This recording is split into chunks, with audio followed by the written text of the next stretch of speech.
नमस्कार दोस्तों। आज मैं आपको सुनाने जा रही हूँ। माता पिता को हाईवे पर छोड़ आए बेटा बहू, तो माता पिता ने ऐसा सबक सिखाया कि कांप गई बेटा बहू की रूह। राहुल, मैं तुम्हारे माँ बाबूजी से परेशान हो गई हूँ। मुझसे अब और बर्दाश्त नहीं होता। इन्हें झेलते झेलते मुझे 5 साल हो गए हैं, लेकिन बस अब नहीं। या तो तुम इन्हें वृद्धाश्रम में छोड़ आओ या फिर मैं मायके चली जाती हूँ। राहुल की पत्नी पायल अपने पति पर सास ससुर को लेकर भड़क रही थी। तो राहुल कहता है, मेरी धर्म पत्नी, मेरी जाने बहार, गुले गुलजार, तुम तो जानती हो मैं तुमसे दूर नहीं रह सकता। तुम मायके जाने की बात मत किया करो। बस मायके जाने की बात करती हो तो मेरा दिल बैठ जाता है। तुम ही नहीं, मैं खुद भी माँ बाबू से परेशान हूँ। मैं तो चाहता हूँ कि एक पल में इन्हें यहाँ से निकाल दूँ, पर क्या करूँ? इतनी आसानी से ये बुढ़े वृद्धाश्रम जाने वाले नहीं हैं। इनके लिए तो कोई तिगड़म लगाना पड़ेगा। मुझे नहीं मालूम है राहुल, तुम क्या तिगड़म लगाओगी। मुझे बस इनसे छुटकारा चाहिए। ओके ओके, अब तुम गुस्सा मत करो, बस अब गुस्सा थूक दो। तभी राहुल के बाबूजी रण सिंह जी ने आवाज लगाई, राहुल, ओ राहुल। तो राहुल तिलमिला उठा। देखो, ये ड्रामा है इनका। पत्नी से 2 बातें भी नहीं करने देते ये लोग। तभी तो मैं भी कहती हूँ इनका जल्दी बंदोबस्त करो, और तुम फिर भी देर किए जा रहे हो। बाबूजी ने फिर से आवाज लगाई, राहुल बेटा, आया आया। गुस्से में कहता हुआ माँ बाबूजी कमरे में आ गया। क्या दिक्कत है तुम लोगों की? जब देखो राहुल राहुल की रट लगाए रखती हो। क्या कहना है बेटा? तू कैसी बात कर रहा है अपने बाबूजी से? रमाजी ने कहा। तो राहुल बोला, माँ, और कैसे बात करूं? तुम दोनों को बस यही काम है। उसकी बात काटते हुए बाबूजी बोले, बेटा, आज तेरी छुट्टी है। तू ऐसा कर, हमारे जो अधूरे काम पड़े हैं वो कर दे। एक तो तेरी माँ के दांत दिखाने हैं और मेरे कान दिखाना है। तू हमें ले चल। इतना सुन राहुल आग बबूला हो उठा। तुम दोनों ने मुझे समझ क्या रखा है? एक दिन की छुट्टी है, उसमें भी तुम दोनों अपने अपने काम की टांग अड़ा देती हो। और पैसे कौन सा मेरे दादाजी आकर दे रहे हैं मुझे, जो तुम लोग इतने खर्चा बता देते हो। मेरे पास ना तो पैसे हैं और ना ही टाइम है। बेटा, तू कुछ ज्यादा नहीं भड़क रहा है? ऐसा तो कोई भारी काम नहीं बता दिया तुझे। अभी हमारे पैरों में दम है, हम खुद भी जा सकते हैं, और ना ही तेरे पैसों की जरूरत है हमें। तू जा, आराम फरमा। अपने बाबूजी की बात सुन राहुल पैर पटकते हुए अपने कमरे में चला गया। रण सिंह जी बैंक में जमा थोड़ी बहुत रकम से अपना और रमा जी के खर्चे पूरे कर लिया करते थे।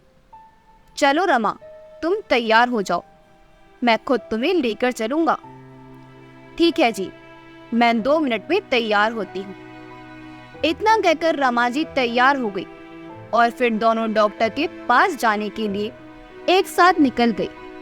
उनके घर से निकलने के बाद पायल फिर से राहुल को बोलने लगी, ये हमें चैन से नहीं जीने देंगे। राहुल, जल्दी ही कुछ करना पड़ेगा। हाँ पायल, जल्दी मैं कोई बंदोबस्त करता हूँ, बस कुछ आइडिया तो आने दो मुझे।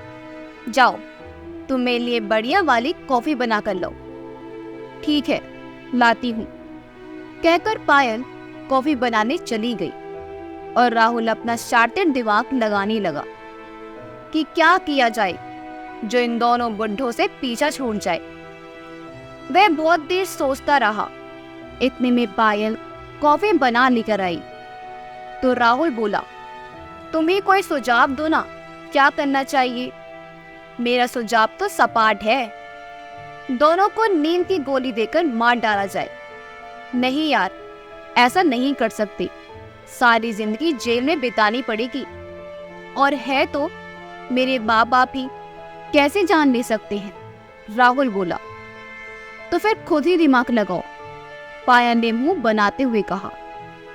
तभी रण सिंह जी और रमा जी डॉक्टर के यहाँ से आ गई और अपने कमरे में जाकर बातें करने लगी। चलो आज का काम तो पूरा हुआ रमा, तुम्हारे दांत बनवाने हैं 4 दिन बाद जाना है, और मुझे भी यही दवाएं दी है, देखता हूँ कितना आराम मिलता है इन 4 दिनों में, नहीं तो बस मशीन ही बनवानी पड़ेगी मुझे। लेकिन अभी तक मुझे फिर भी सही सुनाई देता है। हाँ जी, बस मशीन ही बन जाएगी, कभी कभी तुम्हें बिल्कुल सुनाई नहीं देता है। चलो देखते हैं 4 दिन बाद। माँ बाबूजी बातें कर रहे थे और कमरे से बाहर दरवाजे के पास खड़ा हुआ राहुल माँ बाबूजी की बातें सुन अपना थोड़ा दिमाग लगा रहा था कि कहीं कोई सुझाव मिल जाए। उनकी बातें सुनकर उसे एक सुझाव सूझ ही गया। वहां से निकलकर अपने कमरे में गया और अपनी पत्नी को पकड़कर इधर से उधर घुमाते हुए बोला, पायल पायल पायल, जिसका हमें इंतजार था, जिसके लिए दिल था बेकरार, वो घड़ी आ गई। अरे अरे क्या हुआ है ये तो बताओ, बड़े खुश नजर आ रही हो, पायल ने बहुत उत्सुकता पूर्वक पूछा। राहुल बड़ा खुश अंदाज में बोला, पायल मुझे आइडिया मिल गया है इन बूढ़े माता पिता से छुटकारा पाने का।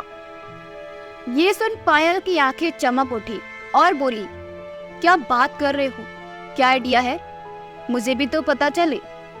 राहुल ने पायल के कान में कुछ कहा तो पायल बड़ी खुश हो गई। बस पायल, अब तो माँ बाबूजी को बोतल में उतार लो और मैं भी आदर्शवादी बेटा बन जाता हूँ, फिर देखना तुम कमाल। ठीक है जी, आज से हमारा मिशन शुरू। दोनों ने हाथ मिलाया और अपने काम में लग गए। माँ जी, बाबूजी, मैं आपके लिए दूध लाई हूँ, गर्मा गर्म दूध लीजिए, पी लीजिए। पायल ने अपने सास ससुर को बड़े प्यार से दूध देते हुए कहा। तो दोनों पायल को अपनी बूढ़ी आंखों से बड़े आश्चर्यचकित होते हुए देखने लगी, क्योंकि पायल दूध तो क्या, एक गिलास पानी भी नहीं देती थी। माँ बाबूजी क्या सोच रहे हैं, मैं बहुत प्यार से दूध लाई हूँ, पी लीजिए। फिर दोनों ने उसके हाथ से दूध का गिलास लिया और पीने लगी। पायल दूध खत्म होने का इंतजार देखने लगी और दूध खत्म होते ही गिलास एक तरफ रखकर माँ जी के पैर दबाने लगी। इतने में राहुल भी कमरे में आकर बाबूजी के पैर दबाने लगा।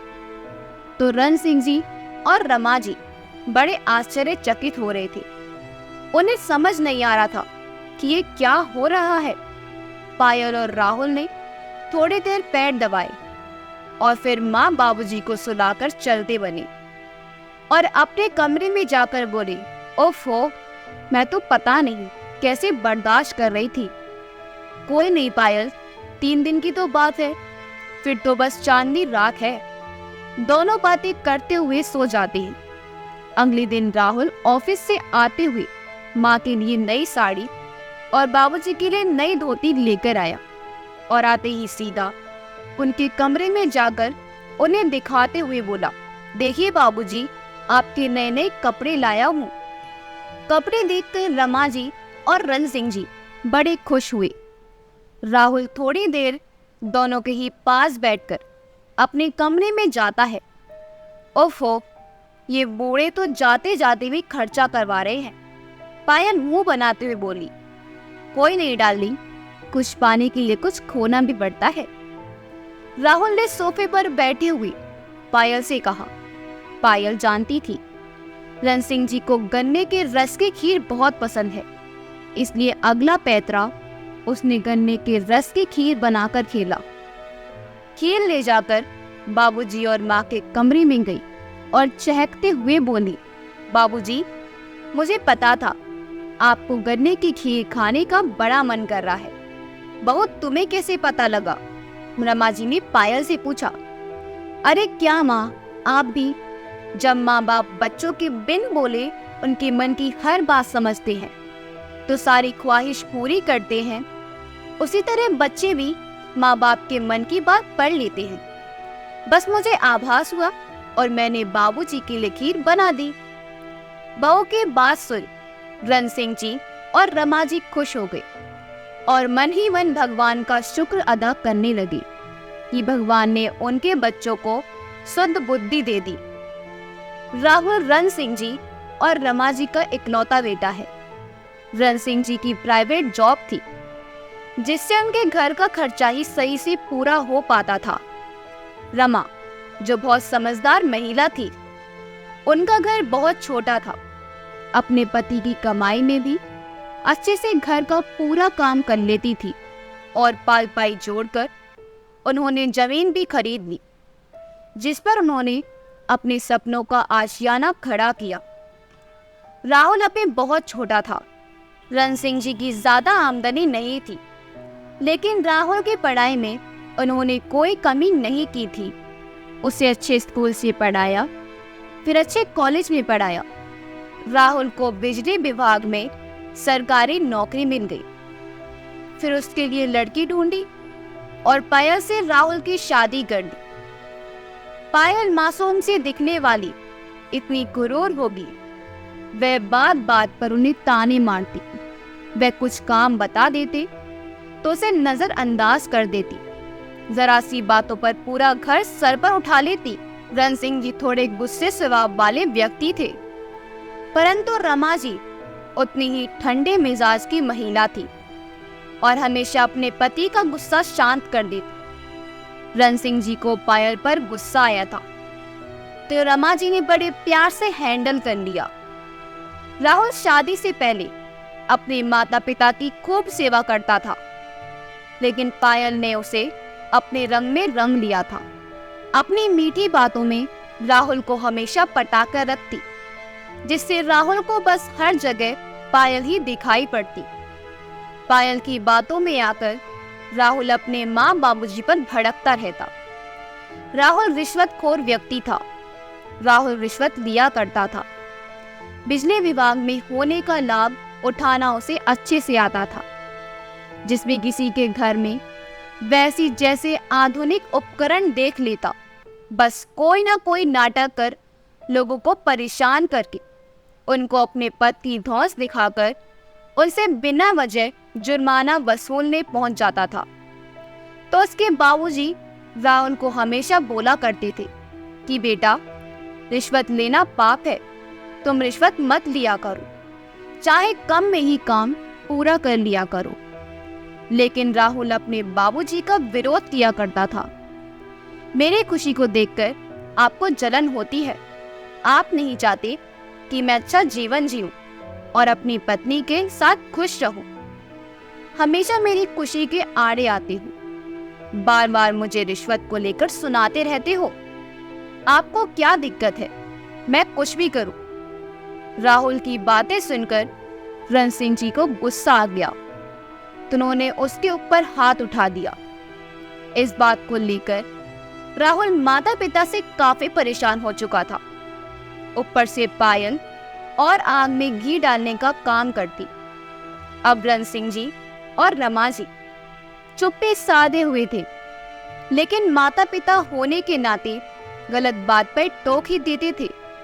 तो ये बात राहुल और पायल को बहुत खलती थी, जिससे परेशान होकर दोनों उन्हें घर से निकालना चाहते थे। राहुल माँ और बाबूजी डॉक्टर के पास अगली विजिट का इंतजार कर रहा था, क्योंकि डॉक्टर ने उन्हें फिर से 4 दिन बाद आने का समय दिया था। जैसे ही 3 दिन बीते, राहुल रात में ही अपनी अगली पारी खेलने के लिए माँ बाबूजी के कमरे में गया और बोला, बाबूजी, उस दिन ऑफिस के काम से टेंशन में था, इसलिए ना जाने टेंशन में क्या क्या अनाप शनाप बोल दिया आपको। बाबूजी, मुझे माफ कर दो। कोई बात नहीं बेटा, ऐसा होता रहता है। रन सिंह जी ने उसे माफ कर दिया। फिर राहुल ने पूछा, माँ बाबूजी, आपका और माँ को डॉक्टर को दिखाने के लिए वापस कब जाना है? बेटा, कल ही बुलाया है डॉक्टर ने। रमा जी ने बेटे की बात का उत्तर दिया। राहुल माँ के हाथ पर हाथ रखकर बोला, माँ, आपको और बाबूजी को कल डॉक्टर के पास मैं लेकर जाऊंगा, लेकिन उससे पहले हम लोग किसी अच्छी जगह घूमने चलेंगे। मेरा दोस्त बता रहा था कि पास में ही पार्क है, पहले पार्क चलेंगे, फिर वापस डॉक्टर को दोनों को दिखवा लेंगे, या पहले डॉक्टर को दिखा लेंगे बाद में पार्क चलेंगे, जैसे भी ठीक लगेगा माँ बाबूजी। ये सोचकर खुश हो गई। चलो भगवान की दया से बेटे और बहू को कुछ अकल तो आ गई। अगले दिन गाड़ी में बैठकर सब लोग निकल गए। उस पर माँ बाबूजी का कोई शक ना हो। राहुल पहले उनको डॉक्टर के पास लेकर गया, दवाई दिलवाकर गाड़ी हाईवे की तरफ घुमा ली। वो लोग अब काफी दूर निकल आए थे। पायल, जो सारे प्लान में पति का साथ दे रही थी, नाटक करते हुए बोली, जी काफी देर हो गई है, कब तक पहुंच जाएंगे हम लोग पार्क? रमा जी और रण सिंह जी भी राहुल से बार बार पूछ रहे थे। राहुल बोला, लगता है गलती से हम गलत हाईवे पर आ गए हैं। तभी गाड़ी खट खट की आवाज से रुक जाती है, जो कि उनके नाटक का ही एक हिस्सा था। राहुल स्टीयरिंग पर जोर से हाथ मारते हुए बोला, शिट यार, गाड़ी भी यहाँ इस सुनसान रास्ते पर खराब होनी थी। राहुल ने बोनट खोलकर गाड़ी चेक करने का नाटक किया और फिर जोर से बोनट पटकता है और पायल और माँ बाबूजी से बोला, गाड़ी खराब हो गई, लगता है मैकेनिक को बुलाकर ही ठीक करवाना पड़ेगा। मैं आसपास देखता हूँ, आप लोग रुको। कहकर राहुल जाने लगता है। तभी रमा जी बोली, बेटा रास्ता बड़ा ही खतरनाक लगता है, आराम से देखभाल कर जाना। ठीक है माँ जी, बोलकर राहुल थोड़ा आसपास देखकर वापस आ जाता है और कहता है, यहाँ तो दूर दूर तक कोई चिड़िया का बच्चा भी दिखाई नहीं दे रहा है। अब क्या होगा जी, रात भी होने को आई है। पायल डरते हुए पूछती है। देखता हूँ, थोड़ा बहुत साथ दे दी एक खटारा गाड़ी तो हम मैकेनिक तक पहुंचकर गाड़ी ठीक करवा सकते हैं। फिर राहुल बोला, ऐसा करते ही माँ बाबूजी आप लोग हमारा इंतजार करिए, हम गाड़ी को कुछ तरह खींच ठीक करवा कर लाते हैं। रमाजी और रण सिंह जी कुछ डरते हुए कहते हैं, बेटा ये रास्ता ठीक नहीं लग रहा है, आसपास जंगल है, तुम जल्दी करके वापस आना। माँ बाबूजी हम जल्दी वापस आ जाएंगे। इतना कहकर राहुल और पायल गाड़ी को जबरदस्ती धकेलने का नाटक करते हुए अपने बूढ़े माँ बाबूजी को ऐसे सुनसान रास्ते पर अकेला छोड़ चला जाता है। पायल बोली, चलो अब आखिरकार पीछा तो छूटा इन बुड्ढों से, अब जाकर मुझे सुकून मिला। राहुल पायल से बोला, डार्लिंग अब तो खुश हो ना? बहुत खुश हूँ, पायल भी चहकते हुए बोली। उधर बीना जी और रण सिंह जी इस सुनसान हाईवे पर अपने बेटे का इंतजार कर रहे थे। काफी देर हो जाती है, लेकिन राहुल कहाँ आने वाला था। काफी देर से दोनों माँ बाबूजी परेशान थे। अब रात भी काफी हो चली थी।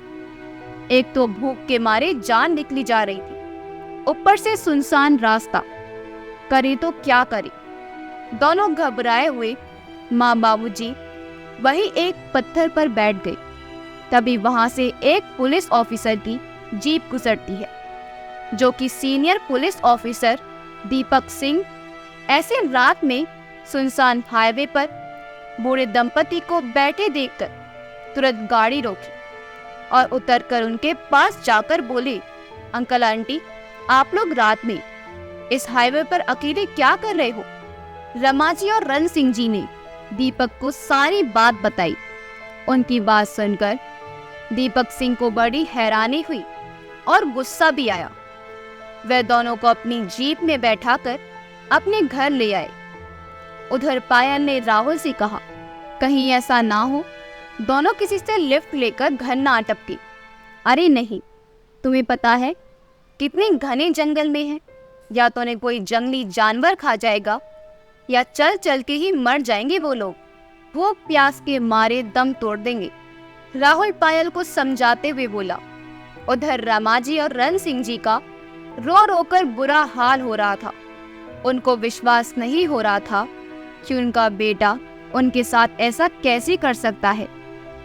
दीपक सिंह ने उनको चुप कराया, तसल्ली दी और खाना खिलाया। फिर अपना परिचय देते हुए बोले, अंकल आंटी, मैं senior police officer Deepak Singh हूँ। कुछ माह पहले ही मेरा तबादला हुआ है यहाँ। मेरी फैमिली रायपुर में रहती है। फिर बोली, अंकल आंटी, आप लोग मेरे क्वार्टर में आराम से रह सकते हैं और आप दोनों को कुछ चिंता करने की जरूरत नहीं। ऐसी संतान के रहने से तो अच्छा है आप यहाँ मेरे क्वार्टर में मेरे साथ आराम से रहिए। ऐसे नालायक बेटे बहू का कोई भरोसा नहीं। रमाजी और रण सिंह जी का रो रो कर बुरा हाल था, लेकिन रण सिंह जी अपनी पत्नी के लिए खुद को संभालते हुए आंसू साफ करते हुए दीपक सिंह को बताते हैं कि उन्होंने अपने इकलौते बेटे के लिए क्या क्या नहीं किया। कभी कोई कमी नहीं होने दी। थोड़ा सा भी सर्दी खांसी होती तो उसकी माँ और मैं पूरी रात जागते, अपनी इच्छाओं को मारकर उसकी हर एक इच्छा पूरी की। फिर भी ना जाने हमारी परवरिश में क्या कमी रह गई जो नीच हरकत हमारे साथ की। रण सिंह जी फिर बोली, बेटा, मैं भी एक पढ़ा लिखा शिक्षित नागरिक हूँ। मैं भी ऐसे चुप बैठने वाला नहीं हूँ। ऐसी संतानों को सबक मिलना चाहिए, वरना हमारे समाज का नैतिक पतन होने से कोई भी नहीं बचा सकता। दीपक सिंह भी यही चाहते थे कि राहुल और प्रिया को दंड जरूर मिले। वे रण सिंह जी और रमा सिंह जी से कहने लगे, अंकल आंटी, सजा देने के लिए मैं उन्हें कुछ भी सजा दे सकता हूँ, पकड़कर सीधा जेल में डाल सकता हूँ, लेकिन वो आपके अपराधी हैं। इसलिए आप कहिए कि आप लोग क्या चाहते हैं। दीपक सिंह की बात सुनकर रमा जी और रण सिंह जी दोनों बोले, बेटा, सबसे पहले हमें हमारा घर वापस चाहिए, जिस घर से उन्होंने निकाल कर बेसहारा कर दिया। रमा जी भी बोली, वो घर मेरा और मेरे पति का है। हम दोनों ने अपनी कड़ी मेहनत से बनाया, इस पर उनका कोई अधिकार नहीं। बाकी तुम जो भी करोगे, हम दोनों की पूरी स्वीकृति है और हम तुम्हारे साथ हैं। दीपक सिंह ने राहुल की सारी जानकारी रण सिंह जी और रमा जी से ली और उसको सबक सिखाने का अच्छा प्लान बनाया और सारी बातें रण सिंह जी और रमा जी से डिस्कस करके उनके स्वीकृति भी ले ली। दीपक सिंह के घर जो मैड काम करने आती है, उसको रण सिंह जी और रमा जी ख्याल रखने और अच्छा सा खाना खिलाने को कहकर स्टेशन अपनी ड्यूटी के लिए निकल जाते हैं। कुछ दिन में वे राहुल के विरुद्ध एक नोटिस तैयार करते हैं और पोस्ट के जरिए उसके घर भेज देते हैं। इसी बीच पड़ोस के वर्मा जी रण सिंह जी और रमा जी के कई दिन तक दिखाई ना देने के बाद राहुल से रमा जी और रण सिंह जी के बारे में पूछते तो यह कहकर टाल देता है कि वो लोग 4 धाम की यात्रा करने गए हैं। राहुल की छुट्टी थी। राहुल और पायल ने घर में पार्टी रखी हुई थी।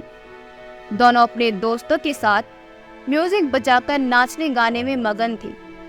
अंतिम नोटिस मिलते ही जैसे उनकी खुशियों पर ग्रहण लग गया और नोटिस पढ़ते ही वो लोग बौखला जाते हैं। नोटिस में लिखा था, ये घर सरकार की प्रॉपर्टी पर बना हुआ है, जिसको खाली करने के लिए उनको 10 दिनों का समय दिया गया था। राहुल नोटिस मिलते ही सरकारी कार्यालयों के चक्कर लगाने लगा और न जाने कितने वकीलों से मिला, पर कोई बात नहीं बन पाई, क्योंकि भगवान भी ऐसे लोगों का साथ नहीं देते। और दीपक सिंह ने तिगड़ा में कुछ ऐसा लगाया था, अब करे तो क्या करे।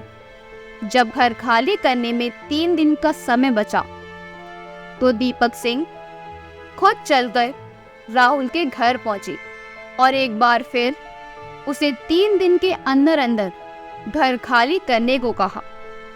राहुल और पायल ने भी तिगड़म लगाने की बहुत कोशिश की, ताकि उन्हें अपना घर खाली ना करना पड़े। परंतु दीपक सिंह के सामने उनकी एक न चली। आखिरकार 3 दिन के भीतर राहुल को अपना घर खाली करके किराए के मकान में आना पड़ा। घर खाली हो जाने के बाद दीपक सिंह रमा जी और रण सिंह जी को सम्मान के साथ उन्हें घर छोड़कर आते हैं। उधर पायल और राहुल घर छोड़ देने से काफी दुखी थे। किराए के मकान में आने पर पायल और राहुल के बीच झगड़े होने लगे थे। मेरे बस का नहीं है इस मकान में रहना, आप कुछ करो या मुझे मेरी मम्मी के घर छोड़ आओ। इतनी गर्मी है यहाँ, मैं एसी के बिना बिल्कुल भी नहीं रह सकती। पायल ने पैर पटकते हुए कहा, तुम तो ऐसे कह रही हो जैसे मैं यहाँ बड़ा खुशी से रह रहा हूँ। कुछ दिन का सब्र कर लो यार, मैं देखता हूँ कुछ करता हूँ। किसी अच्छे एडवोकेट से बात करनी पड़ेगी। नोटिस सरकार की तरफ से मिला है, हमें सरकार के विरुद्ध खड़ा होना पड़ेगा। इसके लिए मैं अच्छे वकील की जरूरत पड़ेगी और साथ साथ बहुत सारे पैसे भी लगेंगे। राहुल पत्नी को समझाते हुए बोला, मैं कुछ नहीं जानती, अच्छा वकील हायर करो, पैसे लगाओ। पैसा कब काम आएगा मैं आपको बता दे रही हूँ। आपके पास 1 महीने का समय है। वापस हम लोग अपने घर में नहीं गए तो मैं अपनी मम्मी के घर चली जाऊंगी। पायल ने आंखें निकालकर राहुल को धमकी देते हुए कहा। राहुल उसकी बात सुनकर चुप रहा। अभी राहुल घर की चिंता में ही घिरा हुआ था, कुछ ना कुछ जुगाड़ लगाने की कोशिश कर रहा था। अचानक एक और मुसीबत उनके सिर पर आ पड़ी। राहुल अपने ऑफिस में बैठा सोच रहा था कि बिजली विभाग के सीनियर ऑफिसर अपनी तरफ से रिश्वत लेने की वजह से उसको और उसके दोस्त को सस्पेंशन लेटर मिला, जिसमें उनको पूरे 1 साल के लिए सस्पेंड कर दिया और साथ ही उनको 10 लाख तक जुर्माना भी लगा। संयोगवश बिजली विभाग के सबसे सीनियर ऑफिसर दीपक सिंह की करीबी रिश्तेदार थी और फिर राहुल को पहले भी 2-3 बार रिश्वत लेने और लोगों को परेशान करने का नोटिस भी मिल चुका था। अब सस्पेंशन लेटर मिलते ही राहुल की तो जैसे सिट्टी पिट्टी गुम हो गई। उसका सिर चकराने लगा और आंखों के आगे अंधेरा छाने लगा।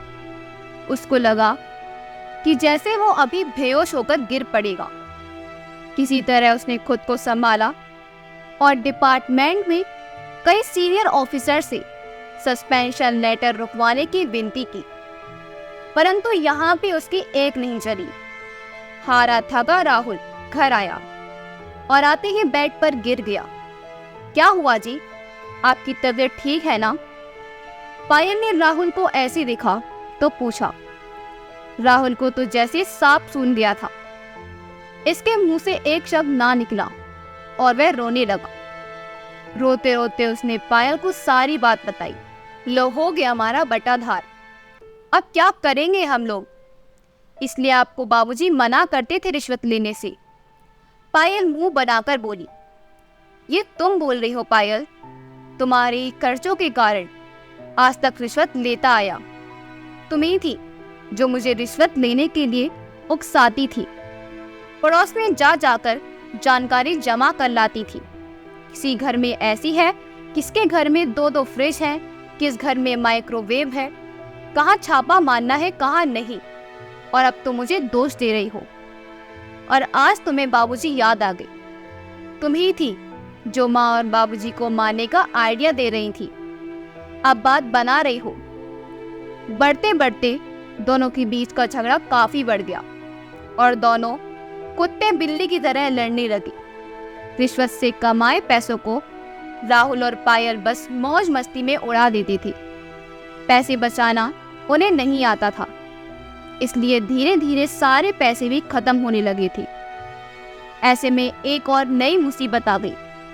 मकान मालिक ने घर का किराया बढ़ाने की बात कह डाली। जब राहुल ने कहा वो लोग इतने किराए नहीं दे सकता, तो मकान मालिक ने साफ तौर पर मकान खाली करने को बोल दिया, क्योंकि उसी मकान का लोग ज्यादा किराया देने के लिए तैयार थे।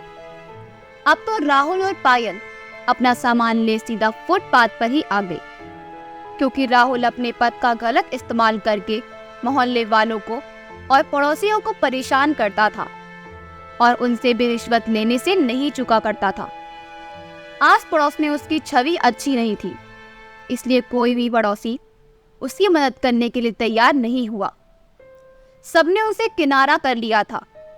राहुल और पायल अपने सामान लिए सड़क पर बैठे थे और राहुल अपना फोन घुमा घुमा कर किराए के घर का इंतजाम करने में लगा हुआ था।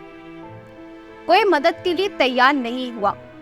एक तरफ भूख से दोनों की आत्माएं सूख रही थी और दूसरी तेज चिलचिलाती धूप उनकी जान ले रही थी। तो राहुल और पायल फूट फूट कर रोने लगे और सोचने लगे कि हम कैसे आसमान से सीधा जमीन पर आ टपके। राहुल ने रोते रोते पायल से कहा कि पायल, आज हमारी इस हालत की जिम्मेदार हम दोनों हैं। इसमें सबसे बड़ी गलती मेरी है। हमने जैसे अपने बूढ़े माँ बाबूजी को बीच मझधार में छोड़ा था, आज किस्मत ने हमें वही लाकर खड़ा कर दिया। पायल भी रोते हुए बोली, ठीक कहते हो राहुल, हमारे कर्मों की सजा मिल रही है। फिर अपना सिर पकड़ते हुए कहती है, मत मारी गई थी मेरी, जो मेरे माँ बाप सम्मान, अपने सास ससुर का इतना अत्याचार किया और इस उम्र में उन्हें ऐसे भटकने के लिए छोड़ दिया। इस पर राहुल बोला, तुम तो फिर भी बहू थी, परंतु मैं तो उनका सगा इकलौता बेटा, जिसने उन्हें इतने लाड प्यार से पाला। लेकिन मैं कैसा अभागा निकला जो, और जोर जोर से रोने लगा। मेरे माँ बाप ना जाने कहाँ होंगे, वो लोग जीवित होंगे भी या नहीं। इतने में पायल बोली, आप सही कहते हैं, हमने बहुत गलत किया। चलो राहुल, अम्मा बाबूजी को ढूंढते हैं। इतने में दीपक सिंह जी, जो दूर बैठे चाय की चुस्की लेते हुए ये सब नजारा देख रहे थे, उनके पास आए। राहुल ने उन्हें देखते ही पहचान लिया और बोला, सर आप वही ऑफिसर हो जो घर आए थे? हाँ मैं वही हूँ, दीपक सिंह ने जवाब दिया और पूछा, तुम लोग ऐसे सामान के साथ यहाँ रोड पर क्यों बैठे हो? तुमने घर काफी पहले ही खाली कर दिया था या तब से यही भटक रहे हो? इधर उधर भूतों की तरह दोनों ने इस बात पर गर्दन झुका ली। फिर दीपक सिंह बोले, चलो मेरी जीप में बैठो। दीपक सिंह की बात सुनकर राहुल बोला, पर सर हमारा सामान यहीं रहने दो, गाड़ी से मंगा लूंगा, तुम लोग मेरी जीप में बैठो। दीपक सिंह का धन्यवाद करते हुए दोनों जीप में बैठ गए और जब जीप उन्हीं के घर के आगे रुकी तो दोनों एक साथ आश्चर्यचकित होकर एक दूसरे को देखने लगते हैं। ये तो आप हमारे ही घर में ले आए। अंदर आते हैं तो वह माँ और बाबूजी को देखकर अचंभित रह जाते हैं। उनके पैरों तले जैसी जमीन खिसक गई हो। खुशी, पीड़ा, शर्मिंदगी भरे सारे भाव उनके मन में एक साथ उमड़ गए। दोनों रोते हुए माँ बाबूजी के पैरों में गिर पड़े और आंसू बहाने लगे, अपने किए पर माफी मांगने लगे। परंतु रण सिंह जी अपने गुस्से पर काबू नहीं कर पाते हैं और जोरदार तमाचा राहुल के गाल पर जड़ देते हैं, जिस पर राहुल अपना दूसरा गाल भी आगे करते हुए बोला, बाबूजी, जो बात हमने की है उसके लिए कितने भी थप्पड़ पड़े कम है। फिर दीपक सिंह का डंडा लेकर राहुल अपने बाबूजी के हाथ में देकर बोला, बाबूजी, आप हम दोनों को और मारो, जो हमने किया है उसके लिए हर सजा कम है। रण सिंह जी और रमा जी की आंखों में भी आंसू आने लगी। फिर राहुल और पायल कहते हैं कि बाबूजी, भगवान ने हमें हमारे कर्मों का फल दे दिया। जो हमने आपके साथ किया वही भाग्य ने भी हमारे साथ किया। अब जाकर हमें समझ आया कि माँ बाप जीवन भर तिनका तिनका जोड़कर कैसे घर खड़ा करती है। हम लोग तो इतने कम समय में ही त्राही त्राही हो गए। अगर आपने हमें माफ नहीं किया तो भगवान भी हमें माफ नहीं करेगा। दीपक सिंह भी दोनों को माफ करने के लिए कहते हैं। रण सिंह जी और रमा जी उन्हें माफ कर देते हैं। रण सिंह जी और रमा जी दोनों को गले लगाते हैं और कहते हैं, तुमने जो किया भगवान ने उसका दंड दे दिया। माँ बाप अपने बच्चों से क्या चाहते हैं? बस थोड़ा सा प्यार और मान सम्मान। माँ बाप बच्चे के लिए उन पर मेहनत करते हैं और बच्चे बुढ़ापे में उनका सहारा बनने के बजाय उन्हें मझधार में छोड़ देते हैं। अगर आपको हमारी वीडियो अच्छी लगी हो तो हमारी वीडियो को लाइक करें, शेयर करें और हमारे चैनल योगी वॉइस को सब्सक्राइब कर दें। आपका बहुत बहुत धन्यवाद।